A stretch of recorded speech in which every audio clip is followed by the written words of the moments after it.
Olá, pessoal! Estudando bastante? Prontos para mais uma aula? A aula de hoje será de Ciências da Natureza e suas tecnologias. E vamos trabalhar a habilidade de utilizar leis físicas e/ou químicas para interpretar processos naturais ou tecnológicos inseridos no contexto da termodinâmica e/ou eletromagnetismo. Boa aula! Olá, eu sou o professor Rafael Barbosa, estou aqui para discutir mais uma aulinha de Ciências da Natureza com vocês, especificamente falando um pouquinho de física. A gente vai discutir a habilidade 21, utilizar leis físicas e/ou químicas para interpretar processos naturais ou tecnológicos inseridos no contexto da termodinâmica ou do eletromagnetismo. Note que não é uma habilidade muito fácil de fazer, não. Abre uma gama imensa de aplicações. Eu vou tentar fazer uma com vocês que é muito bacana, que eu tenho um prazer muito grande de ensinar, que é a nossa amiga termodinâmica. Vamos tentar fazer um apanhado geral sobre termodinâmica, falar o que ela representa, aonde que ela aparece, principalmente na noção de aplicabilidade dela. Eu tenho certeza que você vai se identificar, vai gostar dessa aula. Essa aula está bem bacana. Então vamos lá. Olha que bonito. A física, cara, no aspecto global, ela abre uma gama de explicações tão grande, ela consegue abarcar uma quantidade de modelos de explicação tão grande que a gente às vezes se perde em não pensar em efeitos corriqueiros. Por exemplo, você já parou para pensar em algum motivo por que o tempo sempre anda para frente? Pois muito bem, a gente na física tem uma lei para explicar isso. Um carro, por exemplo. Todo mundo, obviamente, trabalha e experimenta seu cotidiano rodeado de carros. Você, por um acaso, já parou para pensar o que é carro com motor 1.0, 1.3, 2.0? O que é isso? Eu aposto que você tem uma noção de que o 2.0 é mais potente que o 1.0. Mas por quê, cara? O que é essa inscrição 1.0? O que é essa inscrição 2.0? E aí, olha a beleza da física. Na mesma aula, eu vou ensinar, a partir de leis da termodinâmica, por que um carro anda e por que o tempo não anda para trás. Olha que bacana. Vamos tentar discutir o carro primeiro. Qual é a ideia do movimento de um automóvel? Vem comigo, senhores. O coração do movimento do carro está no cilindro. Todo automóvel tem um conjunto de cilindros, em geral 4. É no cilindro que a gente vai transformar calor em movimento para o carro. Então, eu não tenho o menor problema em falar que o cilindro é a lógica do funcionamento, do movimento do carro. É claro que um carro moderno tem uma gama muito extensa de outras aplicações, sistema elétrico, sistema de arrefecimento, blá. Mas se eu pensar no movimento de um carro, no movimento de um automóvel, a lógica está toda lá no cilindro. Volta para cá. É no cilindro que acontece um ciclo de transformações, tal que esse ciclo de transformações é suficiente para fazer o carro andar para frente. Esse ciclo é formado por 4 fases distintas, que a gente tem mania de chamar de tempo. Não sei se já ouviu essa expressão, é um motor de 4 tempos. Já ouviu essa ideia? O padrão é de fato um motor de 4 tempos, mas tem algumas motos, especificamente falando mais simplesinhas, que tem motores de 2 tempos, mas são análises que não são tão relevantes para a gente. Vamos tentar entender o que acontece no cilindro do motor, o que acontece no coração da fábrica de movimento do carro para que ele possa de fato se movimentar. No motor, no cilindro mais especificamente falando, acontecem 4 fases distintas, que são chamados 4 tempos. Quem são eles? É a admissão, a compressão, a combustão e a exaustão. São esses caras que formam o ciclo do cilindro para fazer o cara andar. Propus aqui só um esbocinho, então tá aí. Primeira fase é a admissão, segunda fase é a compressão, a terceira é a combustão e a quarta é a exaustão. Vamos tentar entender o que acontece em cada uma dessas partes?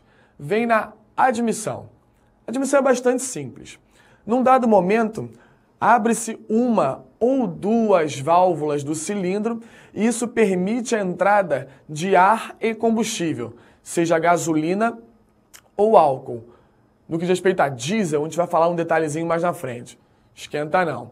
Então, uma ou duas válvulas se abrem e uma mistura de ar e gasolina, ou álcool, enfim, ar e combustível, entram no cilindro.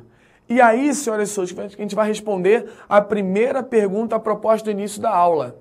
Sabe qual é a diferença efetiva entre o carro que é 1.0, 1.3, 2.0 e blá blá blá? É o tamanho do cilindro. Essas inscrições 1.0, 2.0 se referem ao volume em litros do cilindro. Ou seja, o que é um carro 1.0? Um carro 1.0 é aquele em que os cilindros têm o volume de 1 litro. O carro que é 2.0 é aquele em que os cilindros têm o volume de 2 litros. Aí pensa o óbvio, quanto maior for o cilindro, mais combustível entra, mais energia é liberada, mais potente o carro é. Perfeito ou não? Ou seja, o tamanho do cilindro, aquela inscrição de 1.0, 2.0, 1.3, blá blá blá, define a quantidade de volume do cilindro, que define a quantidade de combustível que entra por ciclo e, por consequência disso, mais ou menos energia liberada.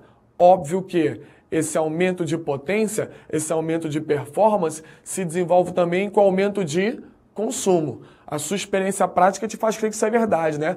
Carros 2.0 consomem combustível substancialmente mais do que carros 1.0, por exemplo. Perfeito? Essa fase de entrada é a chamada admissão. Legal?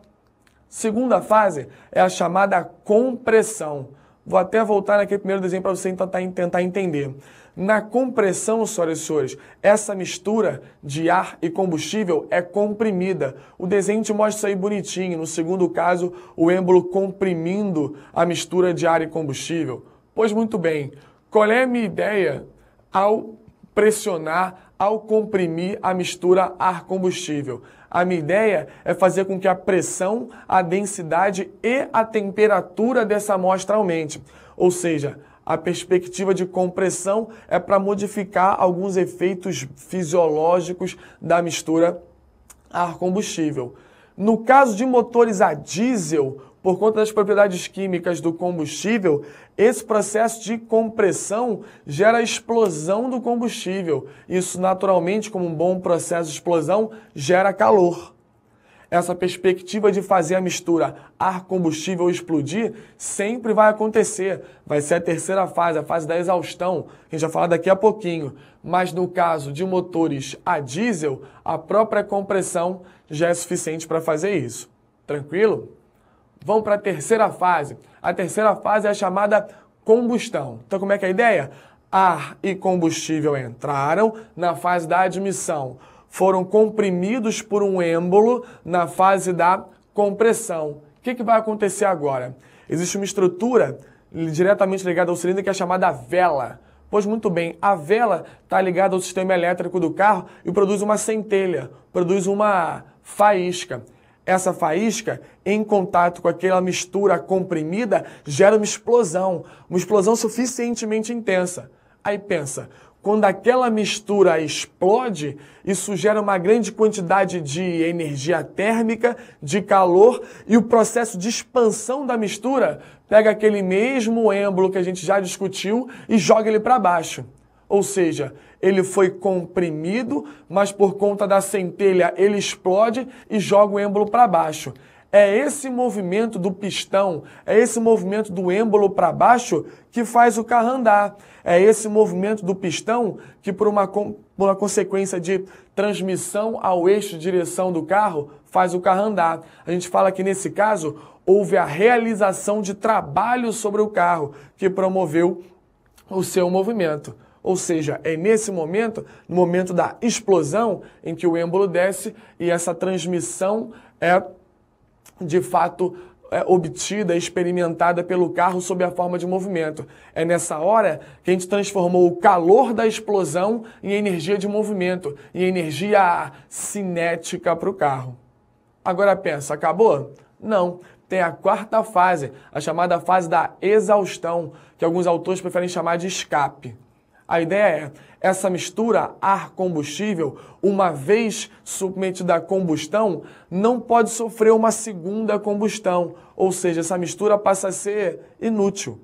Se ela é inútil para o movimento do carro, a gente tem que jogar ela fora. Ao que acontece? Uma segunda ou outras duas válvulas se abrem e permitem o escape, a exaustão dessa mistura que já foi utilizada. Ao que acontece depois dessa mistura sair? Ocorre uma nova admissão e o ciclo se repete. Então entrou, comprimiu, explodiu e saiu. É na explosão que o carro se movimenta. Interessante, né? Detalhes sobre isso. Um carro tem um cilindro só? Não, em geral tem 4. E esses 4 caras, em geral, trabalham em tempos diferentes. Por quê? Se só tivesse um cilindro, o carro só ia andar quando o bêmbolo descesse, quando o pistão fosse para baixo, ou seja, ele ia andar um pouquinho e parar, andar um pouquinho e parar. Então eu penso em 4 cilindros distintos, em tempos distintos, para garantir que sempre um cilindro está fazendo o carro andar. Ele consegue a perspectiva do movimento complexo, o movimento inteiro. Foi ou não foi? Tranquilo?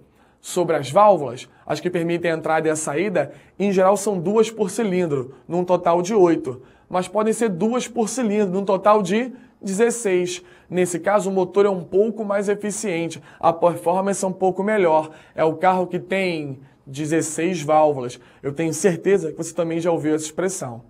Interessante, né? Tranquilo? Agora pensa, você acha que toda a energia, todo o calor que foi gerado na explosão vira movimento para o carro? Toda a energia de fato é convertida sob a forma de energia cinética? Não. O seu carro faz barulho enquanto ele movimenta, o seu carro chacoalha enquanto ele movimenta, gases quentes são liberados pelo escapamento, ou seja, você não é capaz de aproveitar toda a energia que você obtém. Parte você joga fora. E a ideia é bastante simples. Isso é a lógica da energia.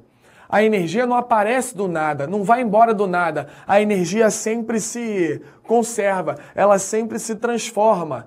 E isso, senhoras e senhores, é o enunciado da primeira lei da termodinâmica. A primeira lei afirma que a energia sempre se conserva, vai de um estado para outro, mas a quantidade total não varia. A gente pode converter, mas não pode jogar fora nem aproveitar do nada. Agora pensa, olha que bonito esse exemplo aqui. Será que todo e qualquer processo de conversão de energia é possível? Sempre é possível fazer energia A virar B e B virar A? Não. Olha que bacana. Suponha que eu tenho um recipiente, olha atentamente para essa figura aí. Suponha que eu tenho um recipiente com 2 tipos de bolinhas quaisquer, azuis e vermelhas.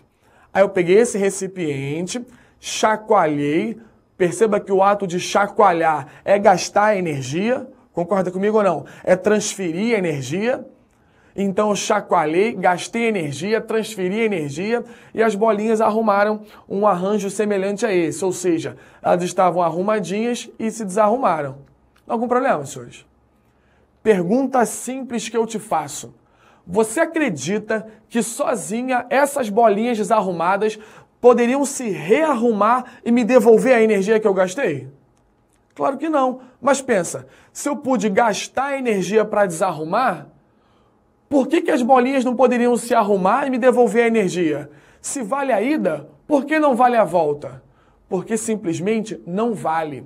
Existem algumas conversões da natureza, algumas conversões de energia que simplesmente não acontecem. Ou seja, é verdade que a energia sempre se converte? É verdade que ela sempre se transforma? É, mas algumas transformações na prática simplesmente não acontecem. Então eu preciso dar um jeito de pegar a primeira lei da termodinâmica, de pegar a história de conservação de energia e restringir. Qual é a ideia da restrição? Presta atenção comigo. A gente fala que a desarrumação de um sistema físico é chamada de entropia. E existe uma lei física que afirma que a entropia sempre aumenta. A entropia sempre aumenta. Ou seja, senhoras e senhores, ao passar do tempo, o sistema tende sempre a ficar mais desarrumado. Nenhuma conversão de energia pode se desenvolver para arrumar um sistema. A entropia sempre aumenta. Essa é a chamada segunda lei da termodinâmica. Então olha que bonito. O tempo, senhoras e senhores, é a partir dessa ideia. Pensa, hoje a entropia é sempre maior do que foi ontem, que é sempre maior do que foi anteontem. Ou seja, caminhar contra o tempo seria fazer a entropia diminuir. E existe uma lei física, a segunda lei da termodinâmica, que não permite que isso aconteça. Ou seja, senhoras e senhores, se a entropia sempre aumenta, só existe um fluxo possível de tempo, que é o tempo aumentando. Interessantíssimo, né? A gente foi do carro à variação de tempo. Vamos pegar a segunda lei e voltar para o carro? A segunda lei afirma, então, o óbvio. Senhoras e senhores, se a entropia sempre aumenta, se não é verdade que todo o processo de conversão é possível, nenhuma máquina térmica, carro ou algo que se pareça, terá eficiência de 100%. Ou seja, a gente nunca consegue aproveitar toda a energia por calor. A gente nunca vai ter uma eficiência de 100%. É possível que a energia cinética vire calor integralmente, mas a volta, não. A gente nunca consegue pegar 100% de calor e transformar em movimento, porque isso simplesmente não acontece. Interessante, né, senhores? Obrigado pela atenção e até a próxima aula. Para desenvolver melhor essa habilidade, consulte a ficha de estudo número 81. Bom estudo e até a próxima aula!